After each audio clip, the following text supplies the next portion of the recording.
Sané heading back to the Premier League? Barcelona are lining up a top striker, De Gea already has a new club, and Al Hilal are throwing 120 million euros at OSIMHEN. Liverpool are signing a new left-back. But who is it? Guys, a like is like applause, only silent and free. 450 virtual claps and we'll all be happy. Now that I've done my daily bit of begging, let's dive into the latest transfer rumours. Victor Osimhen is back in the spotlight, and around him there's a full-blown carnival of cash, superstars and sky-high ambitions. The Saudi League has clearly gone wild for big names. Now Al Hilal aren't just chasing Cristiano Ronaldo, they've set their sights on the top scorer in Turkey, Osimhen himself. Just think about this, 120 million euros over 3 years. It's like Riyadh has forgotten how to count. They just want someone flashy ahead of the Club World Cup. Seriously, when was the last time we saw this much hype around a single player? Right now, Al Hilal have one mission: land someone who can shake up the entire tournament and make the whole world talk about the Saudi League as if it's the new Galactico Championship. And tell me, who fits that bill better than Osimhen? 36 goals last season, a title with Galatasaray, and the guy's still at his peak and hungry for new challenges. Sure, he was only on loan in Turkey, but after a season like that, every club is lining up for him. The only question, why would he choose a league where retirees earn more than stars in the top 5 European leagues? And speaking of Ronaldo, Al Hilal aren't done with him either. Word is, if Osimhen doesn't happen, they'll just double down on Cristiano. Rumour has it, he's already packing his bags and looking for a new challenge after Al Nassr. Can you feel the competition heating up? The Saudis have clearly decided we want everything and we want it yesterday. By the way, 80% of you are still watching my videos without subscribing. What's up with that? Are you so rich you can't spare a click? Or maybe you think I'll start asking for 120 million euros just to keep making content? Nah, subscribing is totally free. But think of it as your own personal transfer to the club of regular viewers. Don't forget to join, or I'll stop counting transfer rumours and start counting how many of you still haven't hit that button. But let's not forget the European giants. Juventus have totally lost patience with Vlahovic, put him up for sale, and now they've got their eyes on Osimhen. They're ready to splash some serious cash, but let's be real, their budget is pocket change compared to what Premier League clubs can offer. Manchester City, Arsenal, Chelsea, they're all circling, and outbidding Juve won't be a problem, especially with Osimhen's 75 million euro release clause. Whoever drops the bag first gets the prize. This whole thing is turning into a wild auction. Going once, going twice, sold to the highest bidder. But is it realistic for Osimhen to actually leave Europe? It's not just about the salary. There's ambition, prestige, the Champions League, you name it. So, what do you think? Will he chase the money or stay in a top league? Drop a comment. If you were Al Hilal, would you go for Osimhen, stick with Ronaldo, or shock everyone with another megastar signing? It looks like Arsenal are finally about to pull off one of the most anticipated transfers of the summer. Martin Zubimendi is on the verge of becoming a gunner. Just imagine, this is the same guy who, just a year ago, flat out rejected Liverpool's generous offer, and now he's chilling on the beach in San Sebastian, probably already picturing himself in an Arsenal shirt. The price tag? £51 million.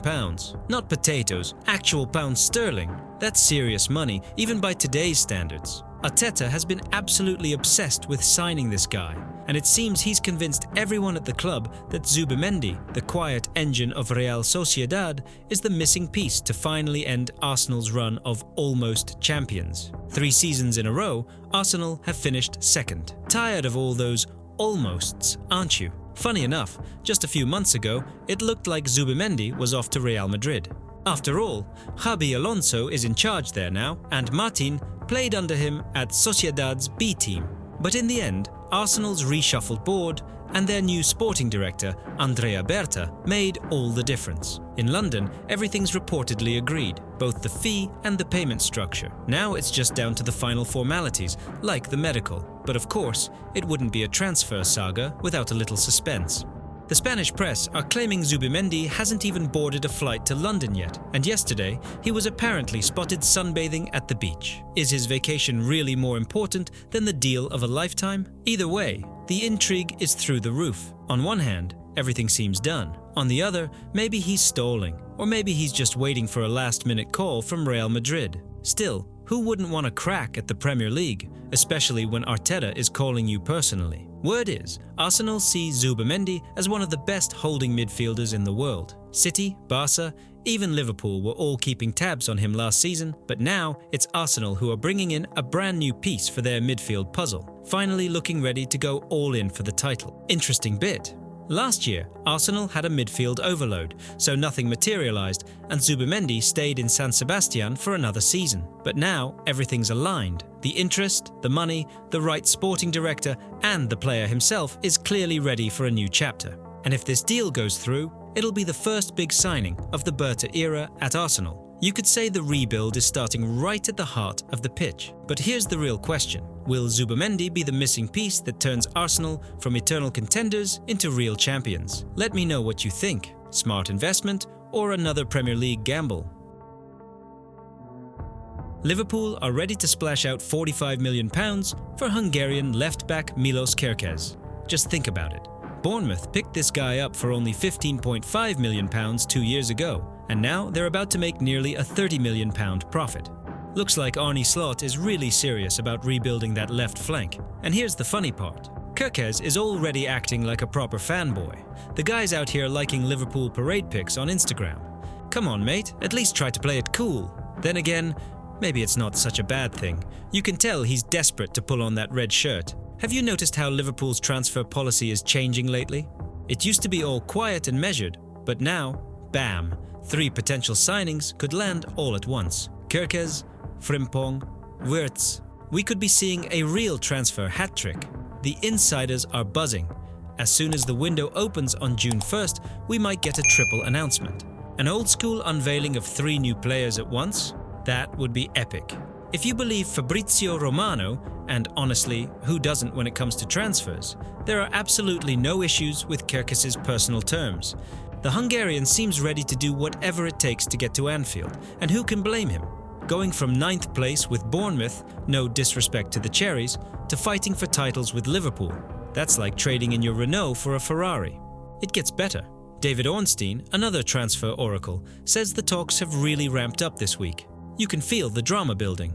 We're on the verge of a proper transfer saga, with daily updates and clickbait headlines like Kerkez spotted at Liverpool airport.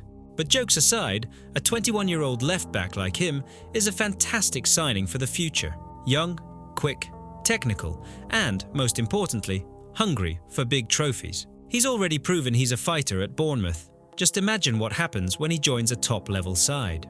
Oh, and don't forget about Richard Hughes, Liverpool's sporting director. His connections should make negotiations even smoother. So, what do you think? How many matches will it take for Kerkez to become a first-team regular? Who's he going to push out? Robertson? Or is Slot planning some tactical revolution with new-look flanks? Let me know your thoughts in the comments. De Gea, guys, is back on the radar for top clubs. What a twist. After his dramatic exit from Manchester United, he didn't just fade off the football map. He actually proved he's still got fire in those gloves. You'd think, at 34, after a year away from the elite, it'd be time to quietly wind things down somewhere. But no, David's been lighting it up in Serie A, and now the chase is on. Fiorentina, who picked him up on a free but ambitious deal, totally hit the jackpot. In just one season, 42 appearances, 11 clean sheets. Naturally, that kind of success hasn't gone unnoticed by bigger sharks. Monaco are already lining up a bid. Seriously, the Monegasques want De Gea to bring some order to their defense before their big Champions League campaign. It'd be like a breath of fresh air for them. Here's the interesting bit. De Gea's contract with Fiorentina runs until summer 2025, but there's an option to extend for another year. Now though, the Viola are panicking. They want to lock him down until 2028. First it was just a one-year deal, just in case. But now they're ready to commit long-term. That's how much faith they have in him. The option still isn't activated though, and here comes Monaco, swooping in with their pitch, come play on the Riviera, experience Champions League nights and the magic of French football. But what about De Gea himself? Does he want to move to the Riviera? Or maybe he's ready to become a true Fiorentina icon until 2028. It's not every day you see clubs fighting this hard for a keeper, especially one who spent a whole year out of top-flight football. Clearly, he's still got it, and now the big question. Does he stay in Florence and become a legend, or go for one last adventure with Monaco and maybe taste the Champions League again? Let me know what you think. Which club will win this race? Or could De Gea have an even bigger ace up his sleeve? For now, all we can do is watch and see where this United legend ends up. Will it be the purple of Florence or the sunshine of Monaco? Juventus have seriously thrown their hat in the ring for Endrick, the Brazilian wonderkid that Real Madrid were showing off to all of Europe as their ultimate investment for the future. But now, it seems like Madrid have had a reality check. The kid doesn't need VIP boxes, he needs minutes on the pitch. And not just anywhere, ideally in a top league. Enter Juventus. You can picture it. Turin's already buzzing, the calculators are out, and Juve aren't just making polite inquiries. They're in full-on negotiations with Real for a proper loan deal. Endrick to Juve until the end of the 2025-26 season. This isn't some pay peanuts and forget about him arrangement. The plan is clear. Let the kid tear up Serie A and prove he can hang with the old-school big boys. Because let's be honest, at Real, breaking into the first team is basically a boss-level quest. You've got Mbappé, Bellingham, Vinicius and Rodrigo ahead of you in attack. With that lineup of monsters, even the coaching staff must be scratching their heads about where to squeeze Endrick in, even just on the bench, let alone the starting 11. Have you seen how many minutes he actually got under Ancelotti? I lost count months ago. So here's the situation. Real aren't ready to just ditch their golden prospect, but letting him rot on the bench for a whole season would be a waste, even for a talent like Endrick. The thinking in Madrid is all about strategy. Sign another striker for rotation, then send the kid out on loan to toughen up in the Italian football jungle. The best part? Juventus are back in the Champions League. That's huge for Endrick. He'll get the chance to battle on Europe's biggest stage instead of warming the bench in Spain while the veterans give him the occasional thumbs up. Just imagine what he could do against serious competition. And really, everyone wins with this move. Endrick finally gets a shot at regular football, Real protect their investment, and Juve land a potential superstar who could explode onto the scene at any moment. But as always, there's a catch. Talks are still at the "we'll think about it" stage. Madrid want to see Endrick in pre-season. Maybe he'll light it up and force his way in. Unlikely though. These stories usually end the same way, loaned out for development. So while Real decide how best to invest in their future, you guys, the ones who watch every video but still haven't hit subscribe, it's time for your moment of magic. Go on, smash that button.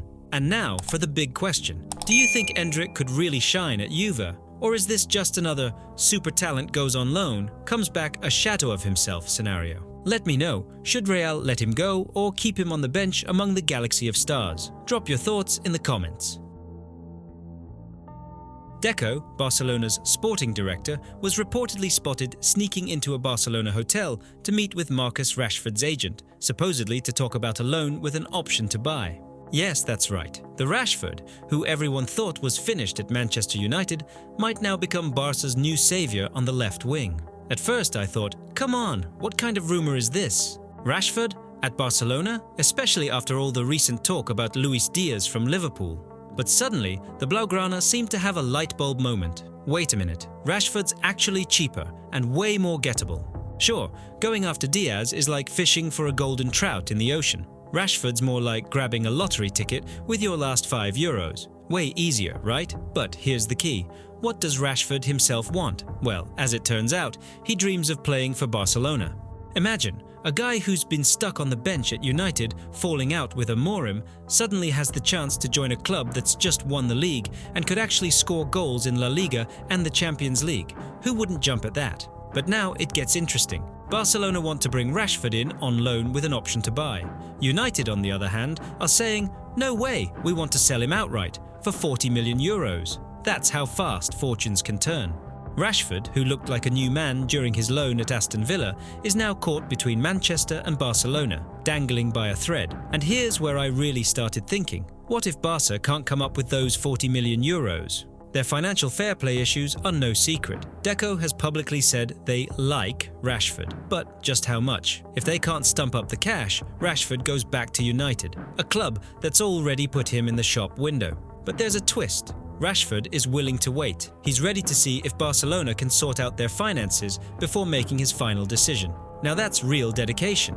He's willing to take the risk just for a shot at playing for his dream club. Meanwhile, Barcelona keep discussing the deal, but they keep running into that FFP wall. Classic Barca, always walking the tightrope, always clinging to that last lifeline. And here's the question: what if they pull the plug and go after a young talent, or promote someone from La Masia instead? Rashford could end up left in limbo. Personally, I think Barca doesn't really have a choice. They need a left winger, and Rashford could give them the speed and creativity they're desperate for. So all eyes are on Barcelona. Will they cough up the cash for Rashford? What do you think? Is Rashford a good fit for Barca, or is this just another transfer saga that'll fizzle out like so many before? Let me know your thoughts in the comments. Leroy Sané is about to become a free agent, and guess who's already circling? That's right, our favourite North London neighbours are gearing up for another transfer battle, this time for the German winger's signature. Bayern couldn't agree on a new deal with the 29-year-old. They offered him a 3-year contract, but with a pay cut, and Sané clearly thinks he deserves better. Enter Tottenham, who see this as the opportunity of a lifetime, landing a player of Sané's calibre for free. That's every sporting director's dream. But as always with Spurs, there's one small catch: money. Sané just turned down £160,000 a week from Bayern, and that's actually more than what their own captain Son Heung-min makes with his £190,000 package. Can you imagine? The club known for pinching pennies now has to rip up its entire wage structure for this deal. Even with the extra £100 million coming in from Champions League qualification, Tottenham are still sticking to their cautious ways. And don't forget, Arsenal are lurking in the background with their own aces up their sleeve. Mikel Arteta and Sané go way back. They work together at City, and that connection could be a game changer, especially since the Gunners have deeper pockets these days. While Arsenal and Spurs fight it out for Sané, I'm just fighting for your subscriptions. You know what I have in common with Tottenham. We're both hoping for a miracle. They want Sané on a bargain, and I'm just waiting for you to finally hit that red button. Seriously, I see you all in the analytics, watching every video, but subscribing. Too much commitment, right? But let's be real, Sané is still absolute class. 13 goals and 6 assists in 45 games this season, able to play on either wing. He's exactly the kind of player Postecoglou wants for his attacking style. And get this, if the move goes through, Sané could make his debut in a friendly against Bayern. How poetic would that be? For Spurs, this isn't just about making the top 4, it's about proving they mean business and aiming for something more. The only question is, are Tottenham finally willing to break their financial rules for a signing like this? Maybe it's time to get creative with performance bonuses, goal and assist incentives. You name it. One thing's for sure, this summer is going to be red hot in North London. And if Spurs miss out on Sané because of penny pinching, the fans will never forgive them. Let's see if the club's finally ready to make a serious statement in the big leagues. What do you think? Should Tottenham go all in for Sané, or is this just another transfer saga that ends in disappointment? Drop your thoughts in the comments. Looks like we've got a real Italian soap opera brewing in Naples, and the main star, Antonio Conte, of course.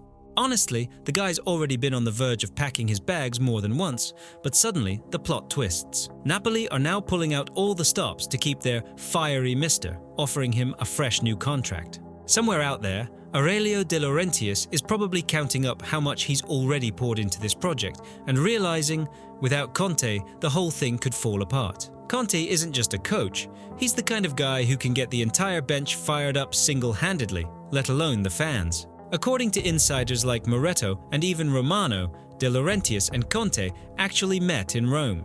Not at the stadium, but on neutral ground. And you know how these meetings usually go, someone puts their terms on the table. And Conte's got a point. Why should he stick around if all the players who can actually hit the target are leaving and no new stars are coming in? He's not a magician. He can't pull world-class players out of a jar of olives. Apparently, De Laurentiis finally realized that pinching pennies now is just shooting himself in the foot. And get this, rumor has it, Napoli are preparing a blockbuster move for Kevin De Bruyne. Yes, you heard that right. Not some no-name from Serie B, but Kevin himself, a free agent who could turn their midfield into a Swiss watch. But let's be real, De Bruyne alone isn't going to win you the Champions League. If you want to compete at the highest level, Aurelio, you've got to loosen those purse strings. And it doesn't look like it stops there. Jonathan David is also on Napoli's radar. Now that's a statement. Napoli aren't just here to make up the numbers.